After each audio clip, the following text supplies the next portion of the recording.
From Beyond Marketing, it's the 20-Minute Call, a podcast about the dreamers, boundary pushers, rebels, and champions of the skydiving industry.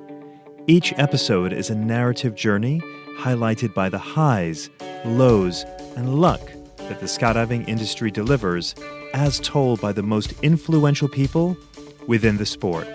If you've ever dreamed of becoming a skydiver, perhaps opening a drop zone, or becoming the next world champion, check out the 20-Minute Call hosted by me, James LeBarry. My guest today, Jeana Billings, has been on an extraordinary journey since making her first skydive in 2013. In the relatively short time she's been in the sport, Jeana has taken the Formation Skydiving competition world by storm. In 2018, she won the U.S. National Championships in the 8-way event with her team, Paraclete XP8. By 2019, Jeana and XP8 became World Indoor Skydiving Champions, and later that year, she earned the title of U.S. National Champion, representing the U.S. at the 2020 World Parachuting Championships in Russia. As if mastering one event wasn't enough, Jeana also competes in the 4-way FS event at an elite level. Her incredible achievements have made her a sought-after Formation Skydiving coach, where she dedicates her time to mentoring skydivers of all abilities. On top of all that, she balances her career as a full-time, competitive athlete and coach, while being a single mother of 2 teenage daughters. Jeana's relentless drive, determination, and unwavering commitment are an inspiration. Most recently, Jeana achieved another remarkable feat, winning gold in 2 disciplines at the Skydiving World Championships in Beaufort, North Carolina. She claimed gold as part of the all-women's 4-way team XPG4 and the 8-way team XP8. Within just 11 years of making her first jump, she has reached the pinnacle of competition, Formation Skydiving. It's my pleasure to welcome to the 20-Minute Call podcast, Jeana Billings. Hey, Jeana. Hi, James. Are you tired of yourself having read your entire resume there? I'm actually glad you did that, because sometimes when people are asking me what I've won or what year it is, I'm like, oh, God, I'm just focusing on the next one. So good job. Thank you for doing that work for me. It's a remarkable resume. Yeah, it seems big. We're going to talk about Beaufort because one thing that blew me away is really you wearing 3 hats there. 4-way, 8-way, and event organizer.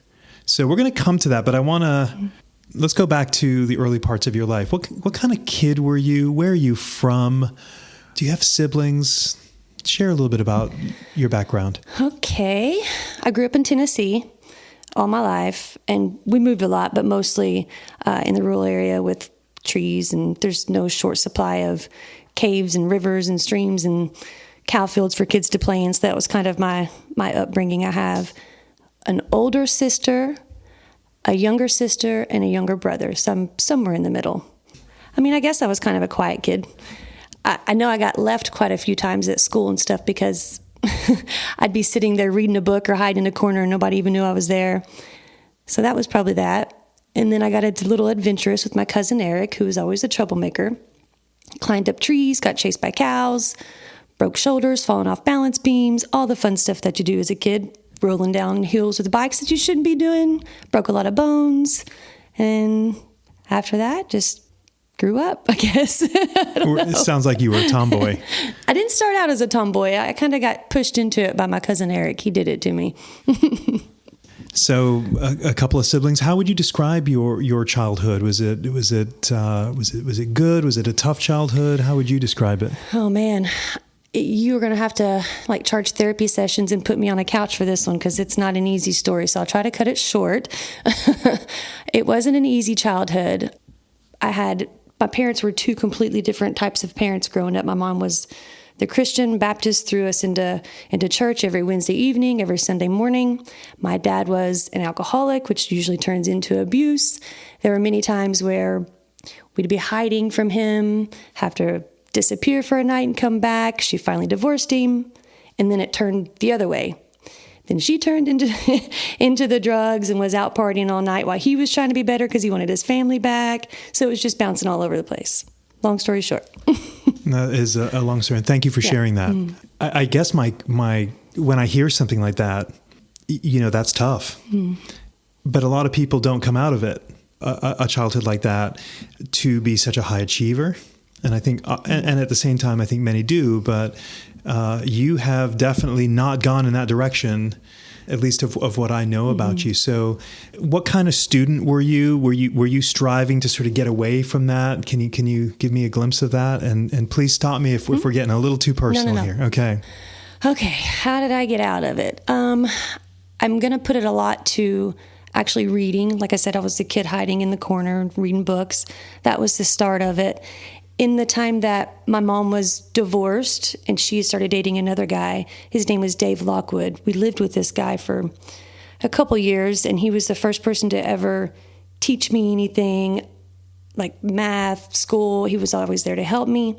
Even after they split up and she got back with my dad, he was still the guy that I would call. Hey, Dave, can you come help me with this? Or even after I had the girls, this is many years afterwards, I still consider him a father figure to me. He kind of pulled me up and showed me there's a different world out there, which he is now a skydiver, but only started skydiving, 4 years ago or so because of me. You're welcome, Dave. So he's probably the one that started it with the education. I mean, I didn't know it. I was the first person to graduate high school in my family, so I didn't have anybody to help me except for him. Even going to college, he was the guy that I had help me. How do I do this? Where do I go to college? So that guy. And what kind of student were you?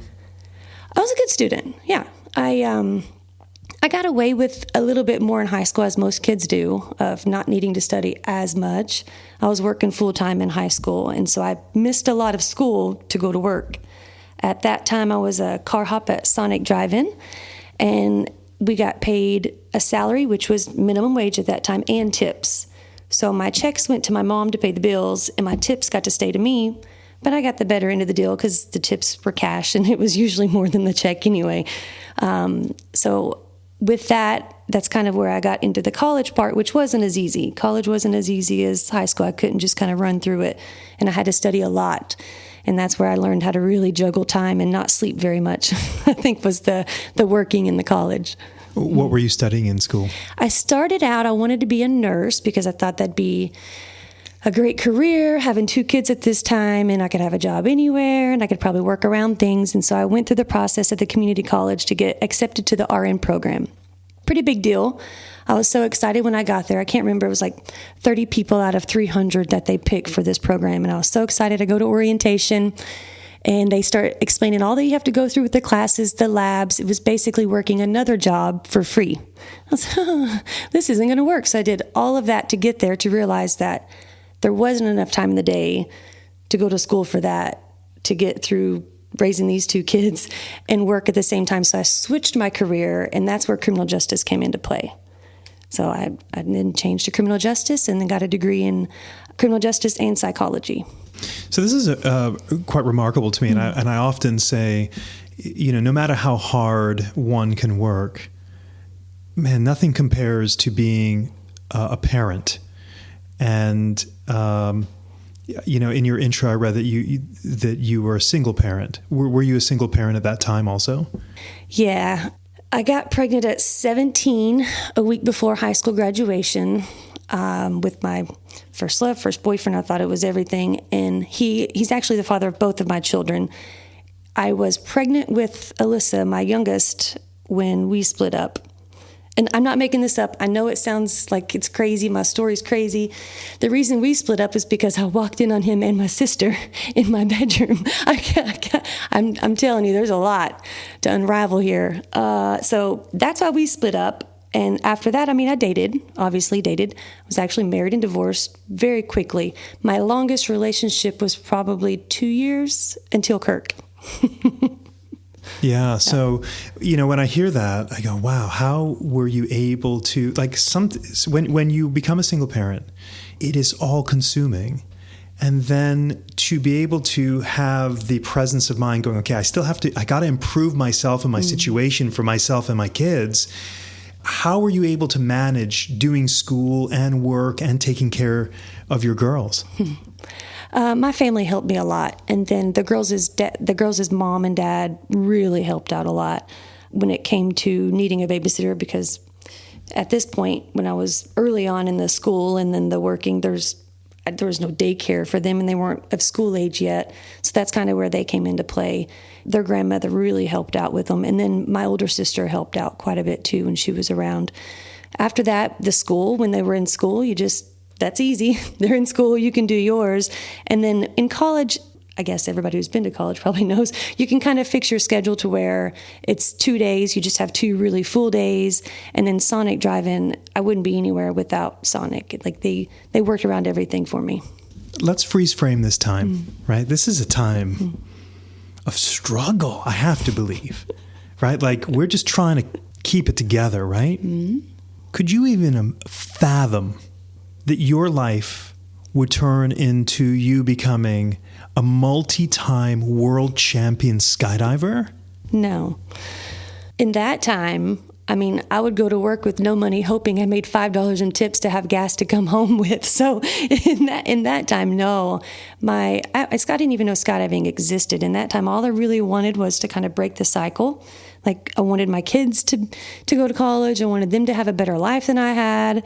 I wanted to prove to my family that I was better than that, like we didn't have to be that way, and it wasn't easy at all. And I didn't think world skydiving was a thing. I wanted to be able to take vacations. I wanted to be able to pay my own bills without being on welfare. That was my short-term goals. Jeana, it's extraordinary how far you have come. And I did not know any of these details, so I'm appreciative of you sharing. Yeah. So if anything, my admiration for you actually goes up. Because it's easy to not thrive as you have. So let's fast forward a minute. You're in school, you're trying to make things happen, and then you had mentioned you'd been working at Sonic as a something hop? A car hop first. A car hop. That's a person that basically just comes to the cars and takes orders. But fast forward, you end up becoming an owner of 2 of these franchises. Is that right? That's right. So I started in Sonic. At that time, I was 15 as a car hop, still in high school, and worked my way up to what they call as an assistant manager.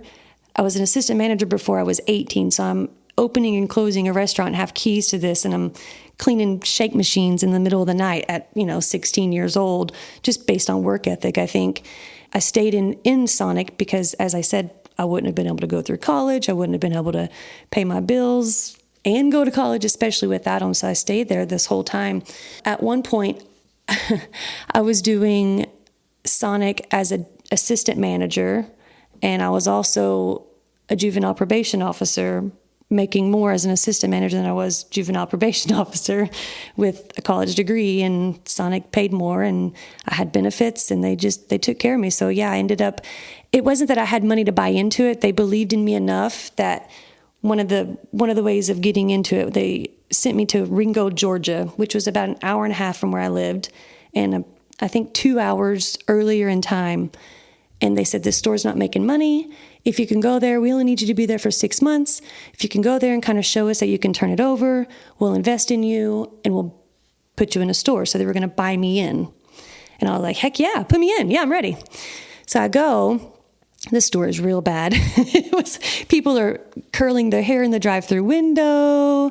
There's no service. Nobody even had cars to get to and from work. It was really bad, to the point of I'm sleeping in the parking lot, because when I finished my shift at 12:30 at night, I had to be back at 4 a.m., but I'm an hour and a half from home. There's no point in driving back and forth. And eventually they got me an apartment there, so the girls they were still young, they weren't in school yet, so they were able to come and stay with me, so I wasn't sleeping in the parking lot anymore. But eventually I turned it over. It took me a little longer than 6 months, but I turned it over. They made money with the store. They were happy. They bought me into a Sonic, and that's where the story goes. So tell me what you did. What did you do to turn that store over? I ran the store by myself for many days. So it wasn't that busy of a store, obviously, because it's not making money, so there's not that many customers. When you have payroll, you're paying people to do nothing. Might as well pay myself to do nothing. So I kind of weeded through who we had, and skeleton staff is what I based it off of. And I would take the order, make the drink, cook the food, take it out to the car. It'd be a one-woman circus for hours at a time at that store. It just wasn't as busy. You couldn't do it with a busy store, obviously, but it just wasn't busy enough that I needed it. Eventually, it did get busy, and I needed to hire people. But until then, I wasn't just going to bring anybody in there. If you're a DZO or DZM listening to this podcast and you're not using Burble, I've got a question. Why not? If the reason is price, what's the cost of your time? Other booking and manifest softwares are a one-size-fits-all. Burble was built from the ground up by a DZO for DZOs to maximize efficiency. Now, isn't that nice? There's no software that compares. Choose Burble. Again, I mean, these little stories give me glimpses into the window of your success because nobody would do that, Jeana. I mean, just that willingness to just completely, you are clearly not afraid of hard work. So how does the second store then come into view? How did you go from 1 to 2? That little window that you're talking about is funny that you say that before I go on to the second store, because I hear it from my family all the time, which we're not all on good terms. We all went different ways. And I hear, oh, it must be so nice. You got this and you have that. I'm like, you didn't see what I did to have it. It must be nice looking on the outside, but you don't know what it took to get here because you're not doing it. So that was that's funny you said that, because it's true. You don't see it unless you're there. For the other store, they basically told me, we have this store in Shelbyville and it's not doing well. And they've rebuilt the town on the other side of the store. So there's 2 sides of this town, right? The new and up-and-coming town by the Walmart and the old and rundown town where all the stores are closing.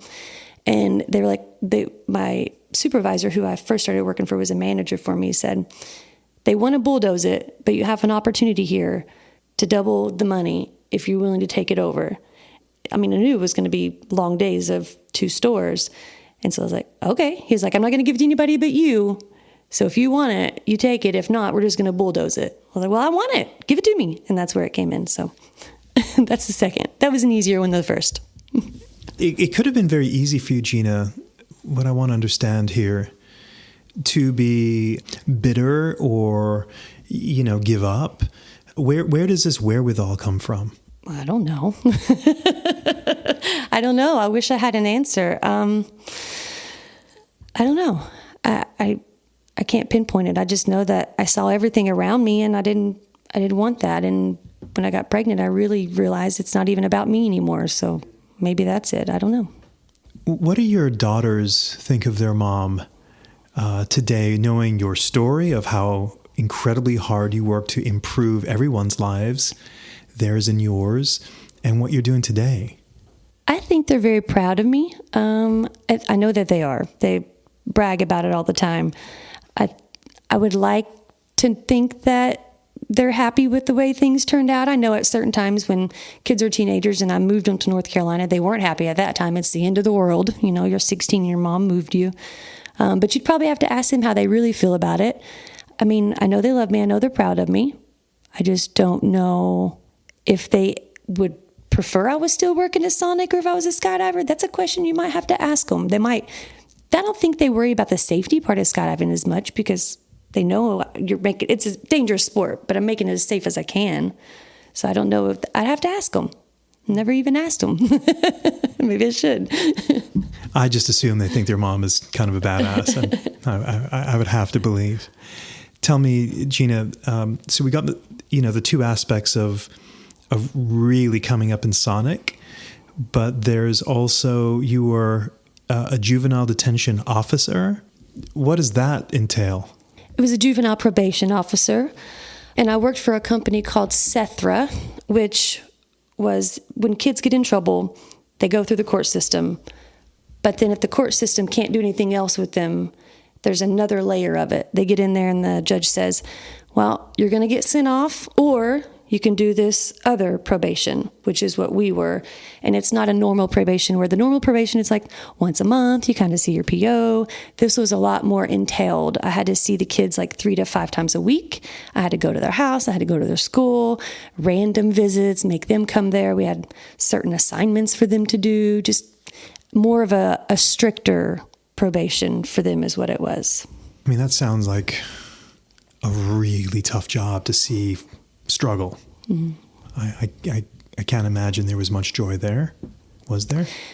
Well, yes and no. It is a hard job because most of the time it's not the kids' problem. It's the parents that are the problem, and I think my background kind of helped a lot. That's where I started kind of opening up about what happened to me as a child. It got easier to talk about it because now I have these kids who, their stories kind of sound made up too. Like, wait a minute. No, this is true. This is happening and you can change and you can go this way and it doesn't have to be like that. And I think that's kind of, some of them still talk to me on Facebook and reach out all the time and tell me what they're doing with themselves. So I think there's joy, just not immediate, because it's kind of sad at first. Yeah. I'm happy to hear you say that because I will tell you that there's, as the interviewer, I've got two tracks of mind going. I'm listening and formulating my next question, but I'm also thinking there's also another track happening here.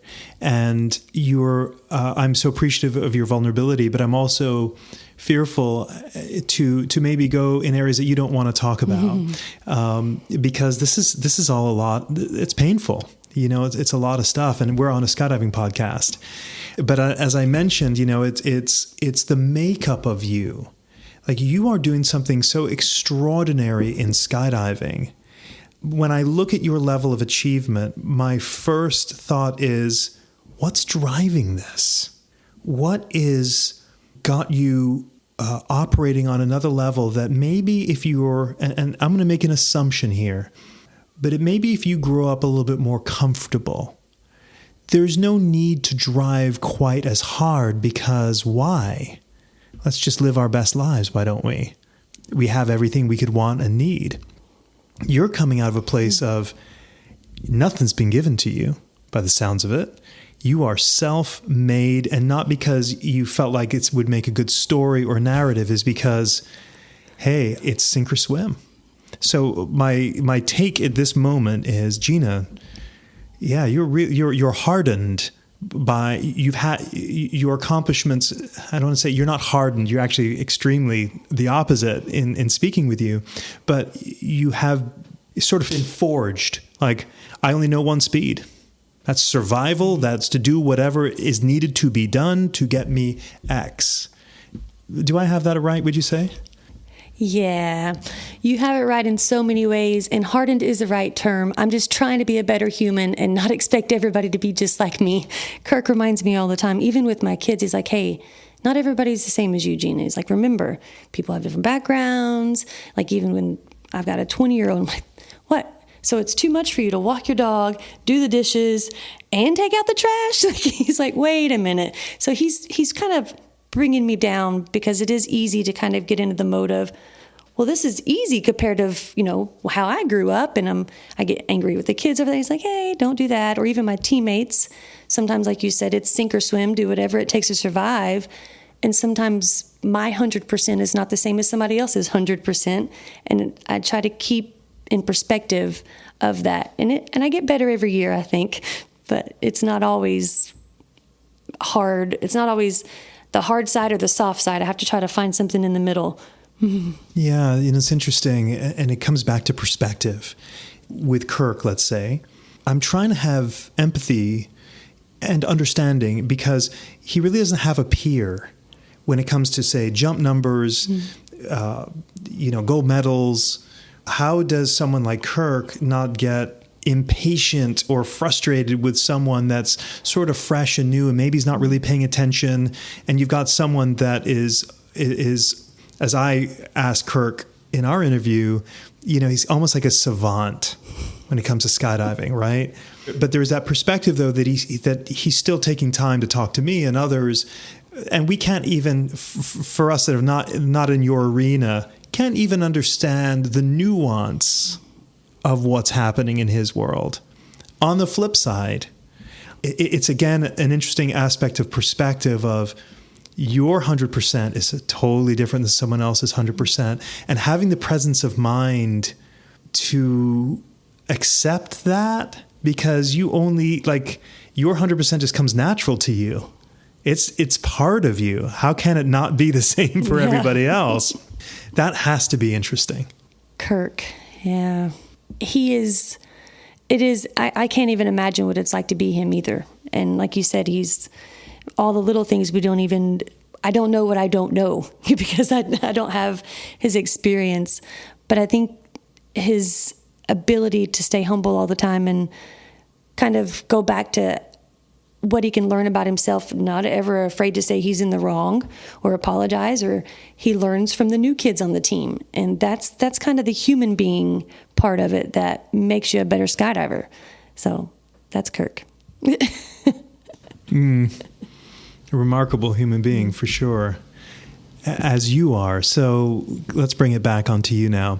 So we flash back here to being a juvenile probation officer, the owner of 2 Sonics, single mom, and somehow skydiving works its way into the story. Tell me your introduction to skydiving. So there was an airport right behind the Sonic. I didn't know skydiving existed, but I saw parachutes falling out of the sky all the time. And I was like, okay, well, what are they doing over there? And I had finally talked my dad into going with me because I wanted to do a tandem. And when it came down to it, he didn't go. No one went with me. I had to go by myself. But as with everybody's story, I did my first tandem. Ooh, I fell in love. I want to do it by myself. I don't want you to control it. I want to do it. And I'm like, I'll go right now. Well, it doesn't work that way. So it was West Tennessee that was coming to Tullahoma, Tennessee. It wasn't a real drop zone at the time. They flew their King Air there to do tandems. So then to go to the student program, I had to drive, 4.5 hours to go. So at Sonic, you're guaranteed as the operating manager, you're usually guaranteed a Sunday off. It's usually a slow day, so that I kind of went on the weekends there. And that's where it started, I think. I almost quit skydiving before I found out that 4-way was a thing. I got kind of bored with it. Small town drop zones, there was not really any coaching. I didn't know that 4-way existed with slots and names and colors and things I could study until Scott Franklin came into play. And that's where I met him. It was Skydive Atlanta. They had a rookie skills camp there. And my friend Jolene and I are like, well, let's go. We're rookies. We will show up. We'll see what they have to show us. And if we like it, we'll keep doing that. Okay. So that's where it started. I went there, saw the rhythm poster, saw the colors, saw the names, and I was hooked. Rhythm being Jeanette and Steve Lefkowitz. Mm-hmm. Yeah, it was their posters that I saw. But it was Scott Franklin who was the introduction for me. And his infectious energy and excitement that I'd never even touch him on a skydive, and I'd come down like, God, I suck so bad. And he was like, no, you were on level the whole time. You didn't go low. You were so close. And I was like, you know what? I am pretty good. This is awesome. And that's where it started. What about skydiving spoke to you? We hear this all the time. It's, you're living in the moment. You're not worried about the past or the future, or was that the appeal to you? That was how it started, for sure, because from the very first tandem, like when you're in that airplane for however many minutes, the world just got quiet. And as you can imagine, with all the things that I was juggling at that time, the world was very noisy, and I was stressed all of the time. And that was the first thing that hooked me was, I'm totally selfish. I'm doing something for me, not to prove my parents wrong, not to give my kids a better life, not to make all my employees at Sonic happy, not to help all these kids in the juvenile probation. For once, no one was pulling for me. I was doing something for me. And it was selfish. It started out selfish. And then the progress of it, like when I was ready to quit, and then I went to Scott Franklin's camp, then I kind of got addicted to the progress of the skydiving, because by that time it wasn't really quiet anymore. It kind of got stagnant until then. I want to say I remember reading or hearing where you had your own 3-inch thick 3-ring binder with, I guess I can only assume that's the dive pool and anything else. What was that? Oh, boy. So my friend Jolene and I were both business owners. She owned a staffing company, and I owned Sonic, right? And we had made this, after Scott Franklin's camp, we're like, let's do a 4-way team. This is going to be the greatest thing ever. And we made a binder. It wasn't dives. It was the training plans and how many jumps we're going to do and where we're going to do them and what the weather forecast looks like at that time. It was everything you could possibly think of. And it was, in our minds, was the perfect way to start a team. We didn't know any better. And we hosted interviews for our future teammates and bring them over for wine and dinner and hey, and we plop out this binder and they're like, I'm just doing this for fun. Chris Webb was one of them who's now on rhythm. He was like, yeah, no. He's like, I don't want to be your teammate. I'm just doing this for fun. I was like, okay. So we ended up having to hire 2-player coaches to fly with us. What was the goal then? If it wasn't, everyone wanted to have fun. You guys, I'm sure you wanted to have fun, but clearly you were thinking something bigger. How big were you thinking? It was probably just a little intimidating from 2 people who no one ever heard of and has no 4-way experience. And we were asking for a lot of investment of time and money and resources. To give you an idea, after we hired, John D'Annunzio was my first player coach. After we hired John and we told him our whole plan and how many jumps we were going to make, he was like, Jeana, I'm not making that many jumps. So that's how 8-way come into play. Because I was like, okay, well, if you're not going to coach me, I'm going to do something else and get better right now. And then it was 4-way and 8-way, which is where Kirk came into play. Crazy. So you hired 2 player coaches, one John, and who was the other one? Glenn Lambert, who's no longer a skydiver, but at that time he was a big one. What was year 1 of this player coach team? How many jumps did you all make, and what was your average? I don't remember what I started off with my want. Obviously, it was too much. If I'm not mistaken, I think we made around 200 jumps that year. It was an intermediate team. It was my first nationals for 2015.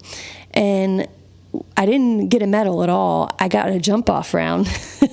So we had tied the Air Force for a jump-off, and we had like an all-random for the jump-off round, which we lost by 1 point, but it was still the greatest skydive ever because it was the first time I hit 20 points, and I thought it was the best. But we didn't get, everybody thought, oh, you got 2-player coaches. It's not, now that I know more, at first I was like, yeah, I'm going to rock in there. No, it doesn't just get handed to you. Even though you have 2-player coaches, we weren't there yet. We were still babies. We had like 250 jumps at the time.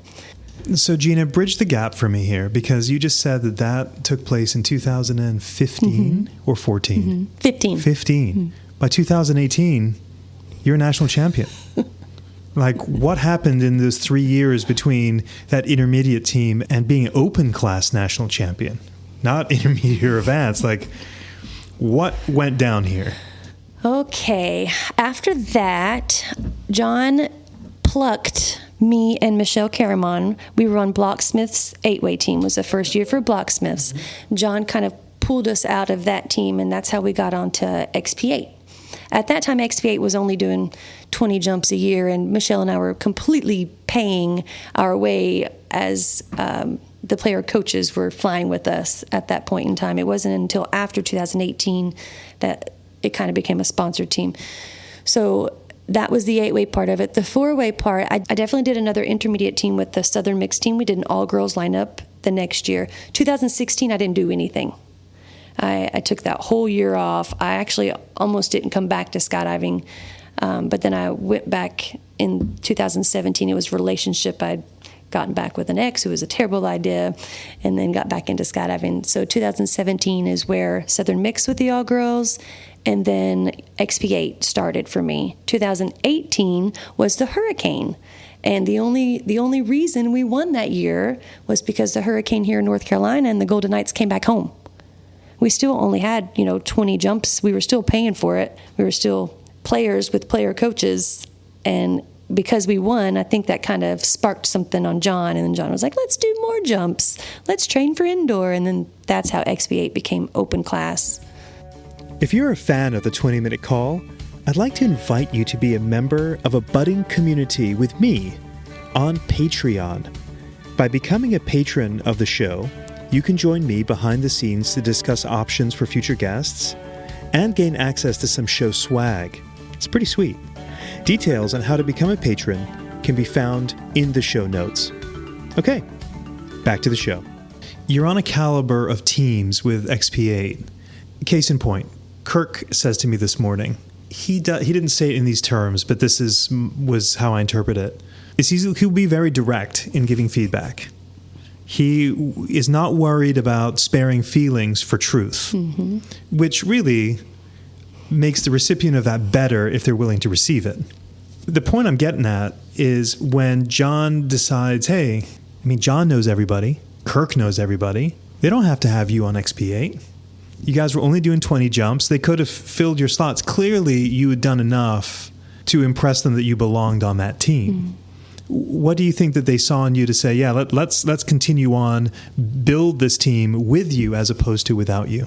I'd like to think it was like I said yes to everything. Even if it wasn't an easy yes for me, if they asked me, could I make this work? Could I make that work? It wasn't always a yes, and I'll figure out how to do it later, even if it was a camp to go to. And I did 4-on-4 camps with those guys, so they had a chance to fly with me. And John flew 4-way with me, and I guess maybe realized how quick of a learner I was or my work ethic. He's really never told me why he plucked me. Maybe I should ask him that. But Kirk right away was talking to Montana Miller about me and was like, hey, she's got the X factor. She's got it all. And I didn't know at that time what that meant. Now looking back, I can kind of see maybe I had body mechanics or maybe something connected right. Or maybe he thought that I fit with both the worlds. I don't know. So XP8 decides it's going to go bigger, more focused on competing versus the 20 training jumps a year. Of course, in 2019, XP8 wins the World Indoor Skydiving Championships. How much time did you all put into that? And when you reflect on it, what were some of the key learning lessons that you took from that period? That's where BK come into my life, my biggest hero.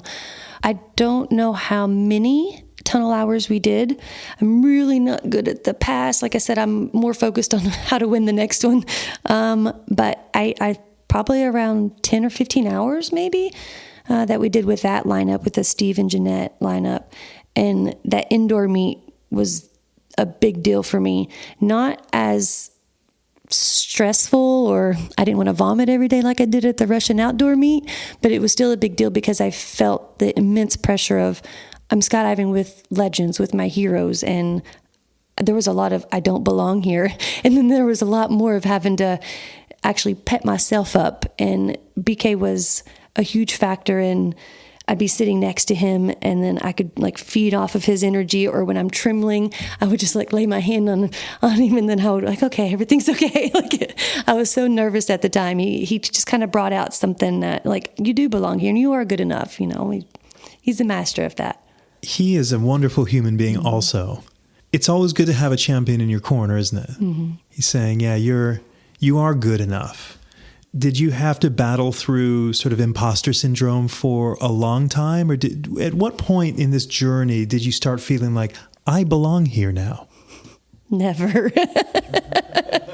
Never. I wish I could feel like that, because I think that would alleviate so much, but the doubt keeps coming back in. And I think that's not just in skydiving. That's in all aspects of your life. There are many times where I feel like that too. Like something as small as, oh, I'm behind on emails, and oh, I forgot I didn't send this. I thought I did, but I didn't. And I'm like, God, it sucks so bad.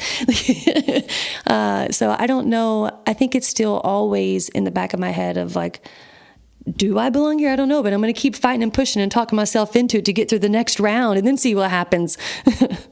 Remarkable. You mentioned that, I guess, in Russia, that would have been 2020? Technically, outdoor? It was supposed to be 2020, but remember, COVID pushed it to 2021. 2021, yeah. And you said that you were literally nearly vomiting every round. Tell us about that experience. Oh, man. It was such a tight battle. And at this point, we had picked up airspeed on the 8-way team. And we did 1,200 jumps with those guys or more. We needed them. It was a fierce battle with the French team. At that point, I think they were trying to pull off the double duty, right? They had the males team and the female team, and they joined that into the 8-way. And they're really, really good. Anytime the 8-way puts a team or the French put a team together, they're going to be good. But every jump, days of weather, we might get 1 jump a day. Might get 2 jumps a day. Every jump was, we're up, point, they're down, we're up, they're down. Like I couldn't keep up with the emotion part of it. And then every time there was a fumble on a grip, or did I have that before it got keyed, I just couldn't handle it anymore. I was like, I don't want to cost us that 1 point. That was all the pressure of it, just because it was such a tight race. And my first outdoor world meet with these guys, at that point I trusted my teammates for sure. I only had to worry about myself, but there was a lot to worry about with myself. How did you overcome it? Again, I think that was my teammates. Like, I'd lock eyes with Kirk on the plane when I needed a little reassurance, and then that gave me a little bit of confidence.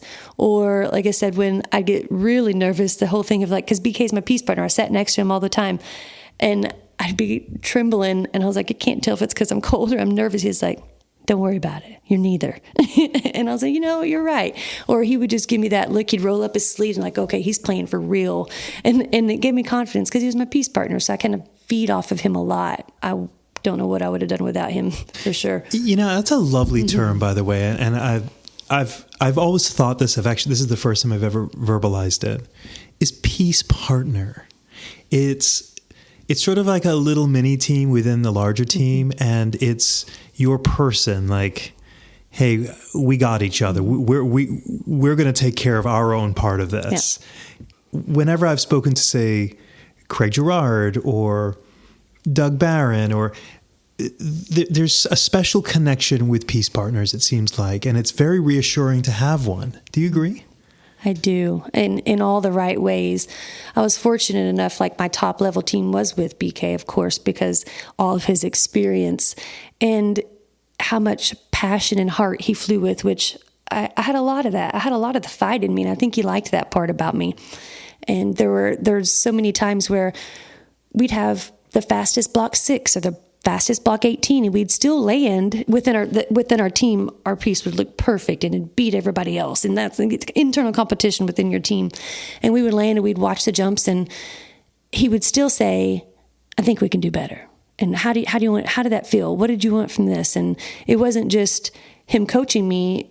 He actually had the magic about even not just him coaching me anymore. This is a team between us. Like you said, this is my peace partner. What do we do to make this better? And then there were times where, he'd get mad and stand up, and at one point, is he going to punch me in the face? I can't tell.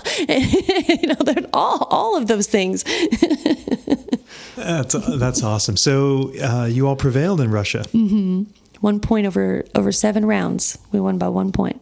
Gosh, I just can't even imagine how thrilling that must have been, how, as you said, nerve-wracking it was. And the weather was such a rough part of the storyline too. So much sitting around between jumps. And I'm always amazed by that in terms of being a competitor.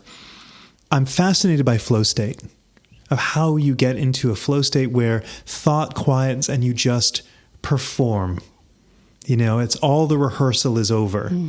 But performing at the exact moment that you need to perform, it's hard to get into a flow state when it's being interrupted all the time through the meet, and having the presence of mind to be present. Did you take anything from that whole experience that has helped you today, would you say? Yeah. I don't think it's a bad thing to be interrupted sometimes. I think sometimes I myself, maybe not for everybody, but I myself can think about a jump for so long that I start thinking about details that have never mattered before, and then it gets very cloudy. So getting distracted is probably a good thing. I learned how to play hacky sack. I'm not very good at it. I fell multiple times trying to figure it out. But that was a nice way to kind of get out of it. And that was the first and only time, even since then, I haven't seen Kirk in his state except for that meet. He had his earphones in. He was pacing like a caged animal, like back and forth. And I was like, what's wrong with him? But I never saw him before. He was always like, this is easy kind of thing. I mean, he focused, yes, but I've never seen him as nervous. So there was a part of it like, okay, all right, I need to be on that level, because if he's worried, I'm really worried. So where in this journey do you start getting involved with four-way or with XPG4? Mm-hmm. Because it seems like you don't have time for that. Well, I started with both events, and I never really stopped. In 2017, I had mentioned that I did 2015 was my first nationals. 2017 was my second nationals. I did the 408 all-girls team intermediate. And then R2G, Michelle, who was also on the 8-way, was like, I want you to be on R2G with us. And at that time, R2G was the best of the best, the best of the rest kind of thing. After third place, it was always like, who's going to be top 5? And when she had asked me to come to the tryouts, I was like, yeah. And I actually went to the tryouts with 2 broken ribs, but I did. I did the tryouts, and that was with Chris and Joey on airspeed, and then Michelle, and they ended up going a different way. They went with Chris Haslam, who was from Midwest Next. He had way more experience. I'd never done advanced before. Makes sense of why they didn't want to take me, but I was still kind of like, hey, I'm going to show them what they're missing. And that's when Kirk said, well, we'll do a 4-way team. And I did Savage with him in 2018. And we broke the record that Rhythm had for many years of the highest average. So I was very proud of that. And then the next year, 2019, right after that, or 2018, right after that, Michelle called and was like, hey, you want to join R2G now? Chris is out and you don't have to try out anymore. You can just come along. I was like, yes. So that's where that started. And then I did 1 year with R2G, and apparently they'd been trying to break a 20-point average. Not to say that I was the reason for it, but I got to be a part of them breaking that 20-point average that they did at XP in 2019. And then, of course, the 2 boys left us and went to airspeed, and me and Michelle were like, what do we do now? So we started a girls 4-way team, and that's where XPG4 started. And somewhere in here, you completely cut away from the thing that is financing all of this, or helping, at least certainly in the early stages, which is your 2 Sonics. Mm-hmm. That takes courage. That's security that you worked your ass off to get. Mm-hmm. And now you're going to leave that where you're the boss, mm-hmm. and come work for somebody else at Paraclete. Walk us through that. How did you decide to make that very difficult decision? Well, when you put it like that, it kind of sounds stupid. Like, oops. At the time, this was 2018. And at the time, I looked around. I knew what I wanted in skydiving, and I wanted to be at the top. It was everything. I couldn't be at work at Sonic without thinking about skydiving. My weekends went from weekends to weekdays, and then I was at North Carolina more than I was in Tennessee. So at the time, I looked around at all the people around me and where I wanted to be and who I wanted to be, the champions I wanted to be. And the ones that were my age or close to my age had already been skydiving for many years. And I knew, I was like, well, there's a ticking time over here, and my age is a big factor. So I always knew that I could go back to Sonic. I think I could still call them right now and they would take me back. I always knew I could go back to be a juvenile probation officer, but skydiving wasn't always going to be there for me. And that was kind of the big decision I had to make. And I remember sitting down with my supervising partners, and I was like, okay, well, here's the training plan for what I want to do in skydiving for next year. And they kind of laughed, and they were like, that's not going to work. You can have 2 weeks vacation. And they were like, we can have this weekend, that weekend. Okay, well, how do I sell out? And they were just floored. They didn't even accept it. They made me come back and tell them again later that I still made the decision that I wanted to leave. But I was willing to be poor. And I didn't even know at that time that I was going to make a business out of it. I mean, I didn't. I was like, well, I'm not going to get any coaching jobs. Somebody knows who I am. I'm not going to do anything, but I'm willing to work, and XP wasn't paying me. I didn't get an actual job from XP until 2 years ago. So I didn't have any income other than me working. And that's kind of where BK and Kirk, I went under their wing, their umbrella. And I did all the manpower behind all the 4-on-4 camps and the events, but they were the headliners. So I got to wiggle in there, and I got to learn from them still as how to coach and how to be a better skydiver while still kind of making some money to pay for skydiving, which was basically what I was doing. You said in 2018 you knew you wanted to be at the top. Is that helped by the fact that all your teammates have been there? So when you are sitting next to them and you're going, well, I'm working as hard as they are, I can attain what they have attained. Was it that, or is it more single-minded of, I just want to be there? Mm-hmm. It all goes down to, if you want to be a champion, emulate a champion. And I had a front row seat to who I wanted to be around me, and I just kind of followed.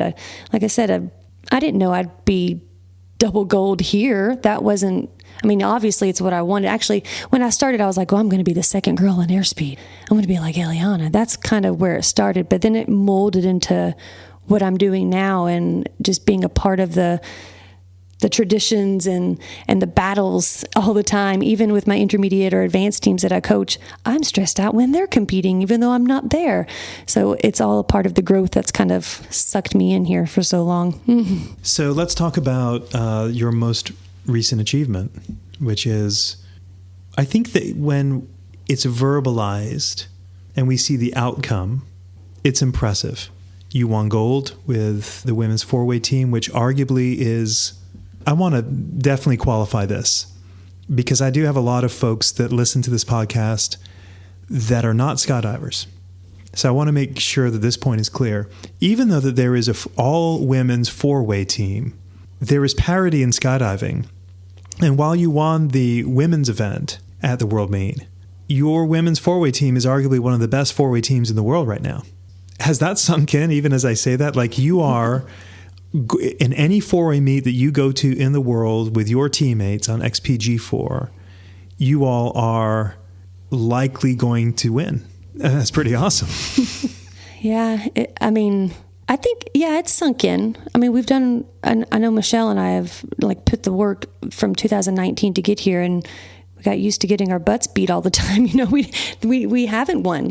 This was the first one, even indoor. We did win Norway last year with on the team, but to know even this year at this World Meet, when we were in battle with Qatar for third on the open leaderboard, with the guys and the girls, I didn't even know until we were halfway through the meet that we were that close. I was like, ooh, now I got a new competition right there. So we wouldn't win with their speed. We're not even close to that. Or the French guys, they're all very, very good. But we put the work in, and I think over time we've earned it. Yeah, but you're going to give everybody a run for their money. There's no doubt about that. So let's bring this back into focus again, because I had to go down that side road, because I want to emphasize that, because in any other sport, really, or most any other sport, when you hear there's men's golf, there's ladies golf, and there's not parity. They're playing for a different set of tees, a whole different tournament, a whole different level of strength. And there's not that in skydiving. Yeah. You can go up against airspeed and give them a run. And, you're saying, okay, well, we're not quite there yet, but airspeed is getting ready to reshuffle anyway. And things, they're going to be playing catch up to you all here pretty soon. So anyway, that's the point that I wanted to make. But you competed in four-way. We know that you got gold there. You were on XP8. You won gold there. Also, you were Paraclete XP. You're the event manager of XP. They were co-hosts for this World Meet in North Carolina, which is where XP is. All this to say that the outcome sounds very impressive. But where I'm trying to channel my thought is, God, what did that look like behind the scenes? All the things that we didn't see. We see you now on social media and we see all the victory, but I have no idea the sacrifice of what it's like to compete and train on a world-class four-way team, a world-class eight-way team, and also try to run a world-class event. Can you tell me your hardest day? What was the day that you were like, why am I doing this? Oh man, I wish I could pick some days. It's like when you're driving your car, sometimes when you get from one place to another, you don't know how you got there. That was a lot of my days. I mean, I did 300 jumps in 1 month this summer between doing both of the teams and working. And that's more than what some people have in a whole career. So it was a lot. And some of those days I didn't know who was driving and what was happening. So I think one of the strengths that I have, given the history now that you kind of know about all the things that I've juggled in life, I'm kind of really good at looking right in front of me. And I think that probably helped for some of that, because even with our weekly meetings, we had bi-weekly, which turned into weekly meetings for the World Meet and the planning with Chicago of what needs to get done over the next 2 weeks to make sure this is happening, and trying to get all the ducks in a row for the event thing. Probably the hardest thing is trying to train during the day, coach at night in the tunnel, or vice versa, and then find time in there to make phone calls and book tents and and go see the place and taste all the food for the catering. That's probably the hardest part, because as you know, when you're training, jumping, or coaching, it takes all of your attention. You can't really, I got to make 5 phone calls to see if I can get food trucks lined up for this event. So you kind of have to find the time, which is supposed to be your downtime of jumping or tunneling, and you end up turning that into, I open up my computer, there goes 5 hours. It's just, that was probably the hardest part of it. But I don't have a specific day. I wish I could tell you. It all is a blur. I just know I made it. I think it was with Jen Davidson, and I said to Jen, congratulations. You did it. Gold in both events. She's your teammate on both teams. And her response was, what a relief. Is it a relief for you? Yeah, it is. But it's kind of sad at the same time because you chase that and you chase it. And now what do I want to chase? Now I just have to figure out maybe what's going to happen with our 8-way team and who we're going to bring up for the next lineup and find something else to chase. This podcast is sponsored by Beyond Marketing, the digital marketing agency for the skydiving industry. Now, I'm not a fan of lots of ads during a podcast. I mean, who likes ads? So I'll stop talking about how marvelously wonderful Beyond Marketing is. But if you're curious about what the amazing people of Beyond Marketing do to help drop zones and manufacturers thrive, then you should check out their website at dropzone.marketing. That's dropzone.marketing. At the time of this recording, we are less than 1 week of what we just talked about. Are you able to rest? Are you able to process? Do you process? Like some people, you oftentimes with sports figures that we watch on TV, hey, microphone, they just won. How does it feel? Well, it hasn't sunk in yet. We hear that all the time. Has it sunk in yet for you? And do you think it will if it hasn't? I don't know if I'm supposed to feel any different. So maybe it hasn't sunk in yet. I don't know if I'm supposed to have a certain feeling about it. I guess I don't really feel like it's something that I did that's so special. Maybe that's the part of it because, I had to have the right teammates in 4-way. I had to have the right teammates in 8-way. Everything had to line up. It had to be the right timing. I had to have, John having my back at XP for those days that I'm training and like, oh crap, I couldn't make this call or can you get this meeting for me? All of those things. Maybe it's just not me that... I'm not trying to pander to you here, Jeana, but what comes to mind is you say that as well. You say that it's you had to have the right teammates, but you are also a teammate to them. You had to be right for them also. Your contribution, you had to keep showing up because if you don't, you let this entire collective down, and you didn't amongst all that's juggling. So I guess my question here is, do you allow yourself to celebrate, or do you feel that in celebrating you're letting your guard down? Interesting. I think I celebrated while I was there. I felt the hangover the next day. As far as letting my guard down, I don't know. I don't think my guard's ever down in any scenario. But it also, just because I won both events doesn't make me the greatest skydiver in the world. Kirk Werner is the greatest skydiver in the world to me, and he's tried to win both events and didn't because it wasn't the right time and it wasn't the right opportunity. So I don't know. I feel like you want an answer that I don't have one for you. I don't know how I'm supposed to feel. Yeah, I don't know how you're supposed to feel either. I think what I'm trying to figure out ultimately is, do you know how to rest? Do you allow yourself to pat yourself on the back? Do you allow yourself to feel good because the story that I'm hearing from you is, I've just had to grind. I grind every day. That's all I do. That's all I know how to do. That's what I'm receiving on the other side of the microphone here. But there, in life, sometimes you got to take a step back and go,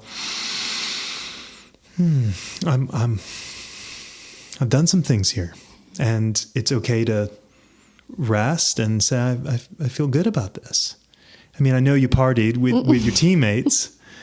I already feel like your eyes are turned to the next thing already, and it's not even been a week since the pinnacle of skydiving. What you've accomplished last week is what countless skydivers have dreamt about and have never achieved.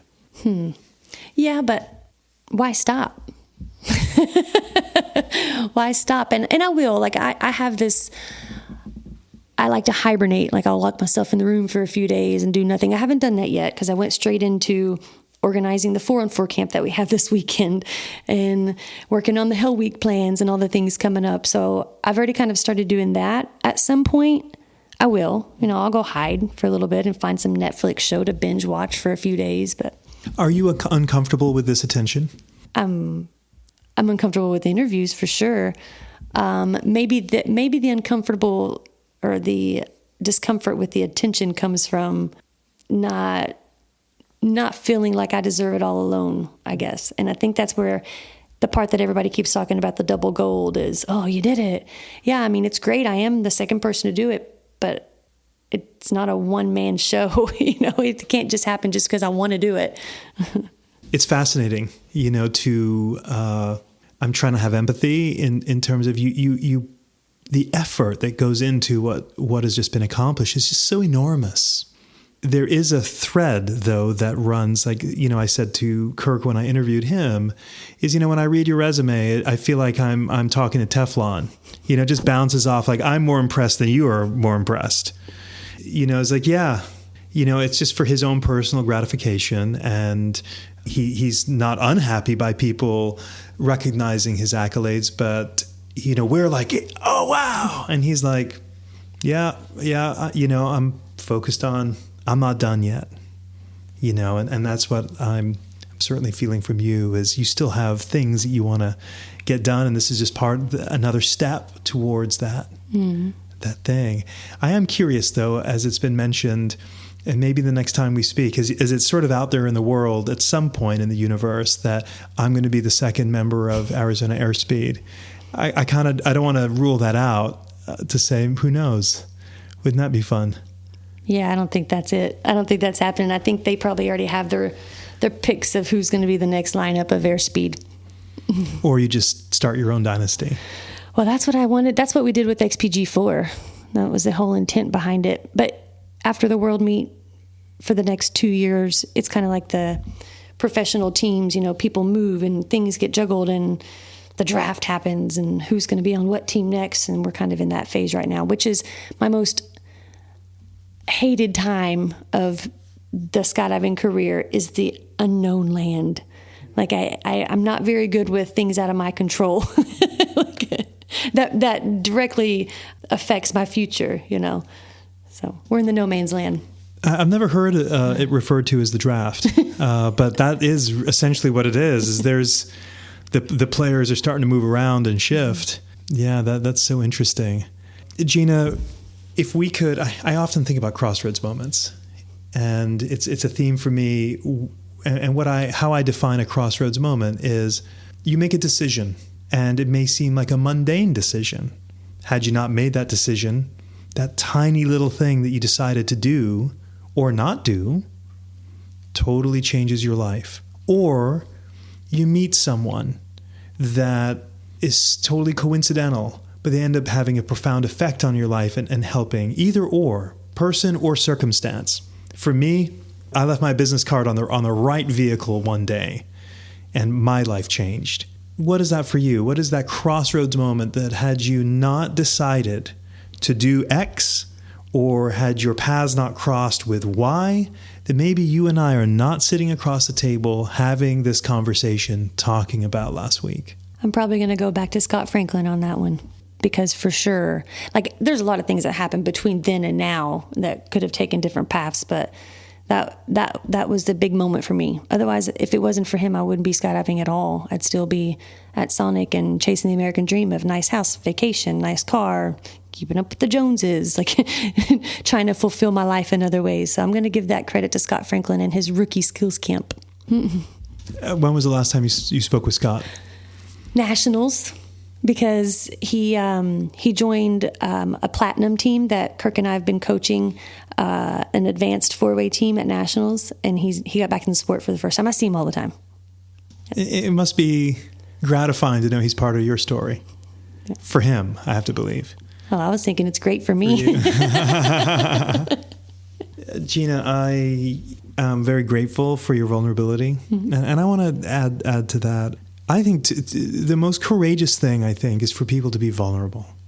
That is scary, to put yourself out there, and I think that's courageous. I think there's going to be a lot of people that listen to this that are inspired by your story, because I don't want to discount anyone that I've interviewed before, but man, when there is hardship and you hear, and for those that are listening to this, they can relate to where you've been, and they go, oh wow, there can be a different outcome. I'm grateful for you for sharing, because though this is a skydiving podcast, we're also all humans who've been through a lot of stuff that are listening to this, and your story is totally inspiring. I'm grateful to have had this time with you to learn, because now I'm wanting to root you on even harder, because I do know more of the back, and I don't feel any pity. Thank you. Or sympathy or anything like that. You are who you are because of your circumstances, but it's how you've handled them, how you've responded to them. And not everyone has that strength and courage. So as we close out this interview, I leave this day glowing, totally inspired. Thank you. I know it's a downer. It can be a downer, because sometimes I'm like, oh God, now I'm getting into the weeds of the sad stuff. And I used to be embarrassed to talk about it or ashamed of it, but I'm not anymore, because like you said, it's all who makes us who we are. And everybody has different backgrounds. Can't change that, can't hide from it. So it is it.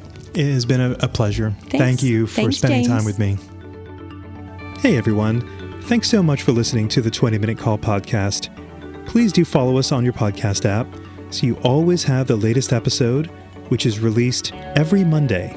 If you want to contact the team, our email address is podcast@beyondmarketing.xyz. This episode was edited and engineered by Garnet Znydrick of the YouTube channel Blue Skies, Fun Days. Thanks for listening, and join us next week for our next episode.